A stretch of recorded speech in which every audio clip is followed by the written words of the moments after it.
he gonna say? courtroom. Did he get a chance to get up? Silence! Young man, you're in contempt. Anything but. Your Honor, I am telling the truth. Michael Corinthos was not held out of court so he couldn't testify. He was kept away so he couldn't confess. He wasn't just a witness to Claudia's killing, he actually did it. And everything since that point has been a cover-up, starting with the defendant's plea of self-defense. I can prove it. Your Honor, I'm sorry, but I cannot sit idly by while all the rules of judicial procedure are made a mockery of. Your Honor, for once the prosecution agrees with the defense. This is just a last-minute effort for Detective Falconeri to grandstand. And I promise you, I'll have your badge for it. Well, for telling the truth, I would think you'd be grateful. I saved you the career embarrassment of prosecuting what happens to be an innocent man, at least in this case. You people need a dictionary. Silence means nobody talks but me until I say otherwise. Now, you violate that, you be prepared to make your home in a holding cell for the foreseeable future. Anybody want to call my bluff?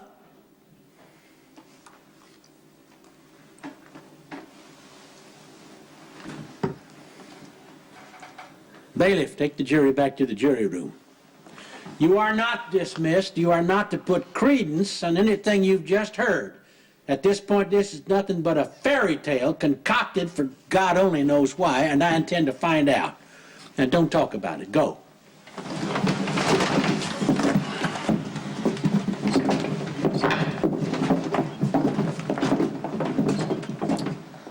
I will hear objections. Prosecution first.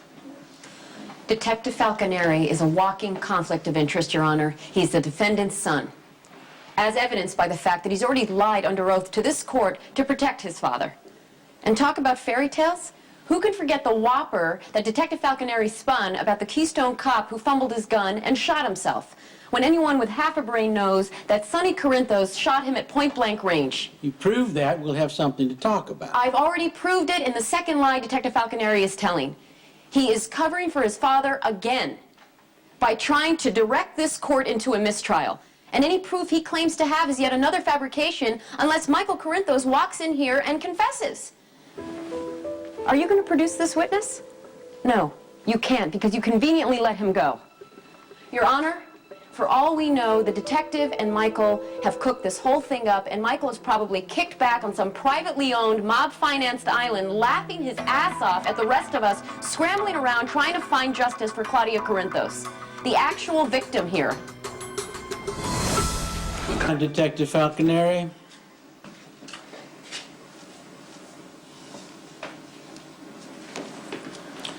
I'll hear from the defense. Whatever you have to say, make it count. Your Honor, Michael is deeply troubled, through no fault of his own. He sustained massive brain injury during an assassination attempt against his father and spent the next year in a coma. He underwent neurological surgery to bring him out of that coma. But the procedure had residual effects, and a once bright, sweet, sunny young boy has now been turned into a dark, withdrawn young man. The one thing that hasn't changed is his abiding love for my client. Michael would walk into oncoming traffic for his father.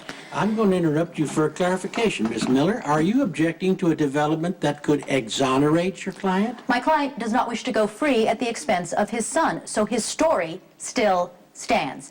Sonny Corinthos killed his wife in defense of Carly and Jocelyn Jacks, and any so-called confession by Michael is well-meaning but misguided 11th hour attempt at a save.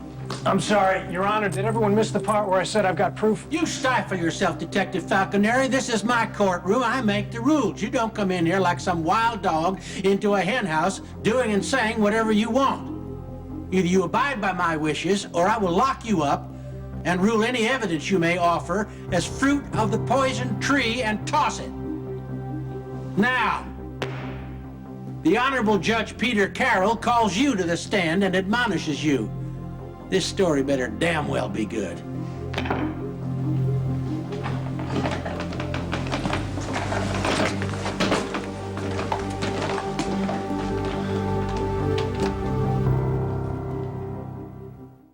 Do you swear to tell the truth, the whole truth, and nothing but the truth, so help you God? I do. Be seated.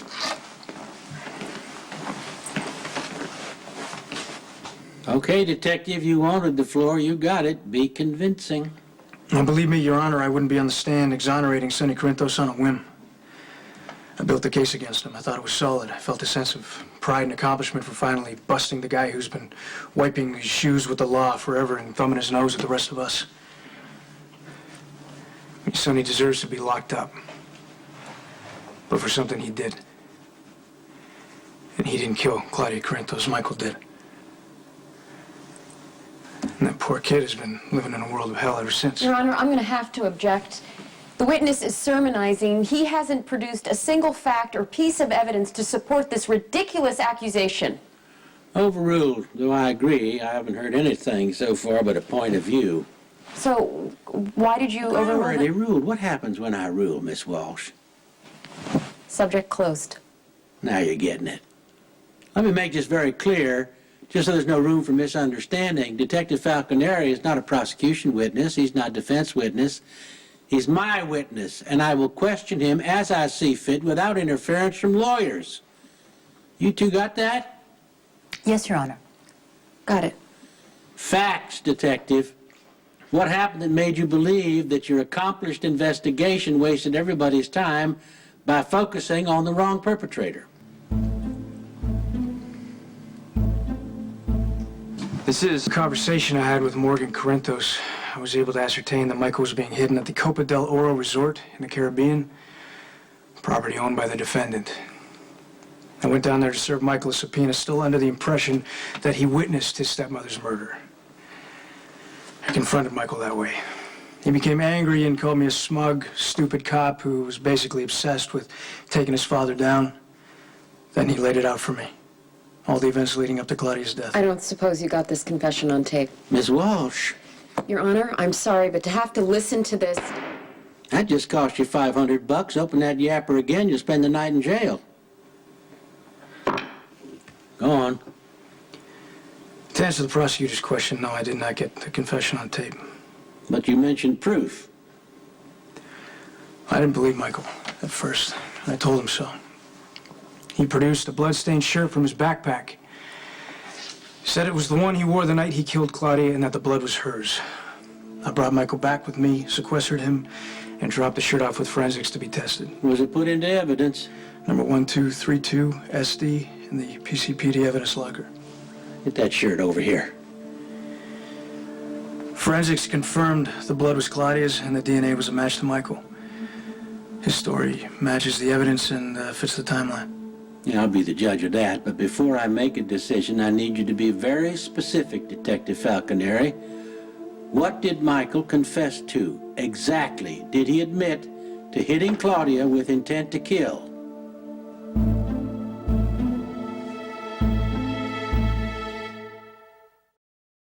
So, is this a negotiation? Or did I do something for you, you return the favor?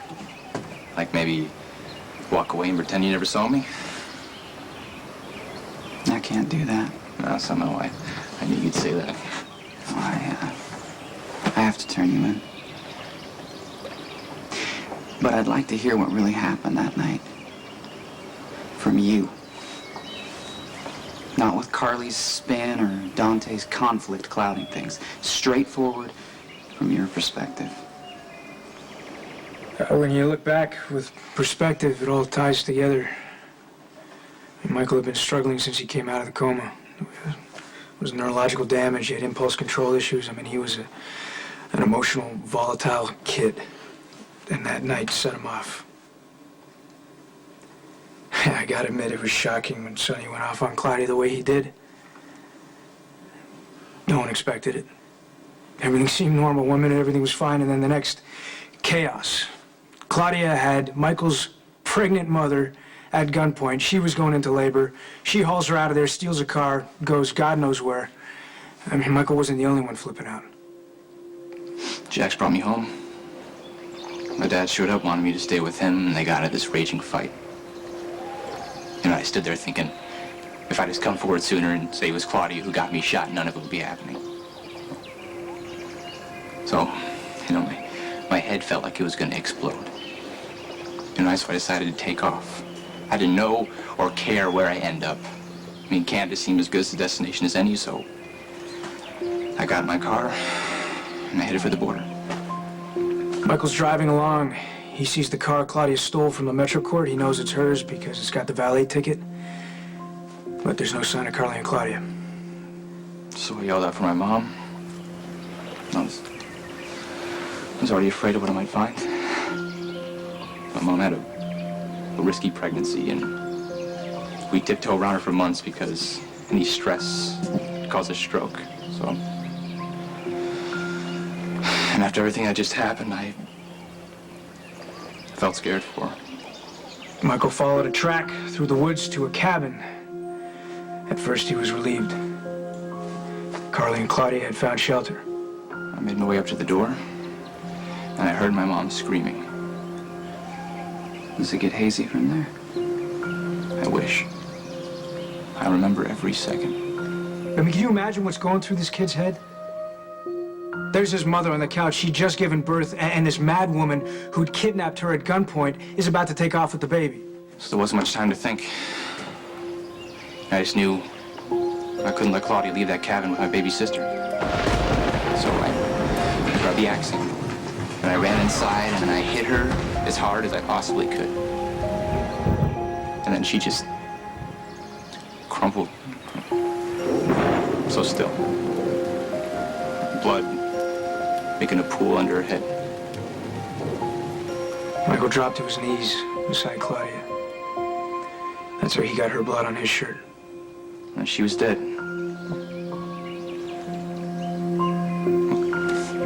I didn't mean to kill Claudia, okay? All I wanted to do was stop her. Didn't mean to kill Claudia. I believe him. If there had been a proper investigation, law enforcement would have believed him too. But see, Michael's parents and his Uncle Jason don't trust the system. Their brilliant idea was to engineer a cover-up. That's what they do, lie and conceal and cover up, so they don't have to face the consequences of their actions. Eventually, it looked like Sonny was guilty, so they ran with that and told Michael to keep his mouth shut. Only Michael has a conscience. He's not versed in the many ways that the grown-ups in his life evade prosecution. He was compelled to confess. He actually came forward, but Commissioner Scorpio didn't believe him. But he held onto that shirt, the one definitive thing that places him at the scene with blood on his hands. And it speaks volumes for the internal struggle that's a normal day for that kid.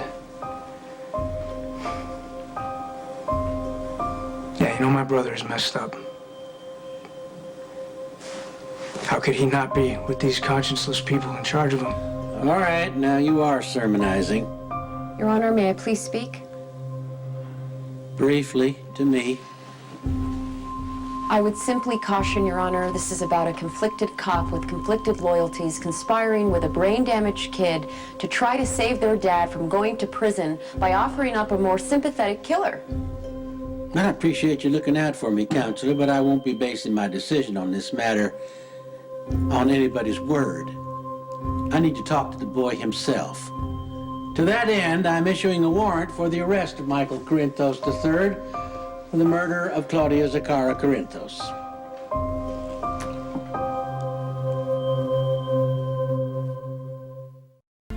You can step down, Detective, but stay here.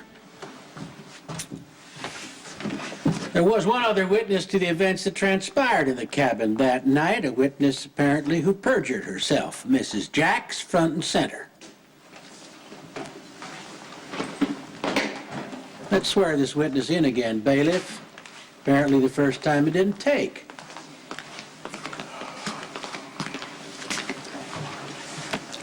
Do you swear to tell the truth, the whole truth, and nothing but the truth, so help you God? I do. Be seated. Perjury is a serious offense, Mrs. Jacks. I'm aware of that, Your Honor. Good, then I don't have to explain to you how irritated I get when it happens in my world. This is your only chance to convince me that you're telling the truth this time, or what you say can and will be held against your son. I understand. Then let's proceed. Was your previous account of the events leading up to the death of Claudia Corinthos true and accurate, or is it your wish to change your story? I'd like to change my story.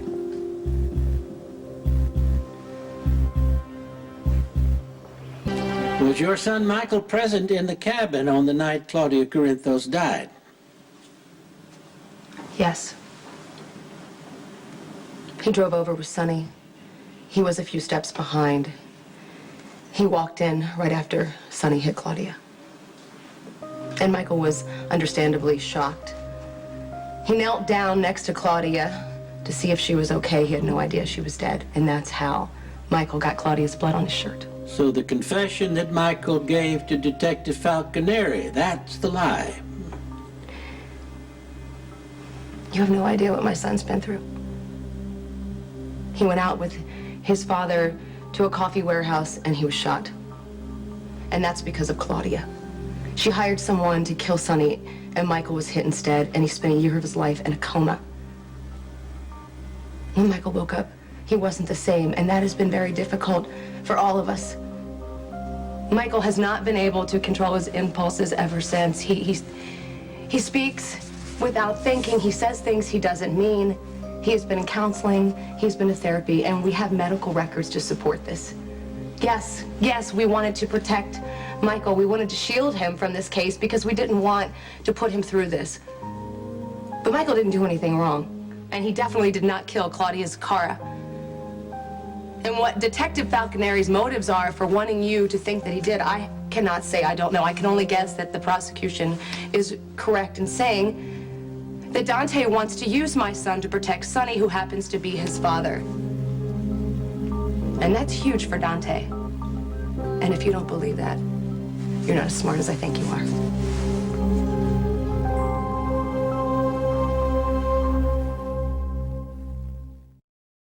Well, that was quite a speech, Mrs. Jacks.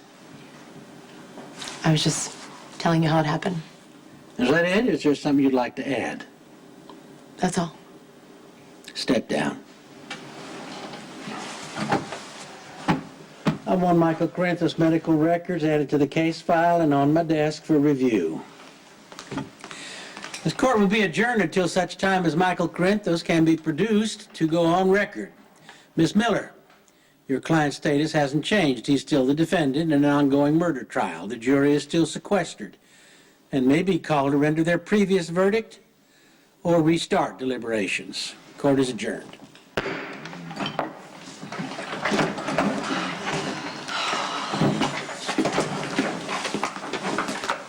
Carly.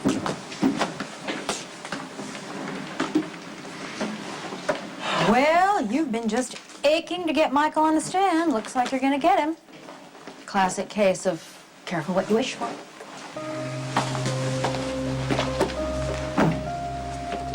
Where's Jason? Looking for Michael. With any luck, he's found him and put an end to all this madness. Growing up. Carly, what's wrong? You were great. Understand. A lot of good that did, Sonny. If they find Michael and they put him on the stand, he's gonna tell them everything. You know that, right? Jason got out of here before the judge issued a warrant. Hopefully he'll find Michael, get him out of the country. What's wrong? You want to believe that because if I somehow pulled this out, it lessens the damage done by your bastard of a son. You sure you want to stick around? There's no way I'm leaving you. You need Look at some fresh air. What's it gonna be, Lulu? You gonna run off with your new boyfriend or you gonna turn around and face me? Just let it go. No, I can't. Look, I get that you're upset and you're scared for Michael, but what just happened Don't patronize me. Stop. I want you to look me in the eye and tell me how you could betray me like that. Oh, tell me how you could help some son of a bitch that you didn't even know a year ago destroy my kid.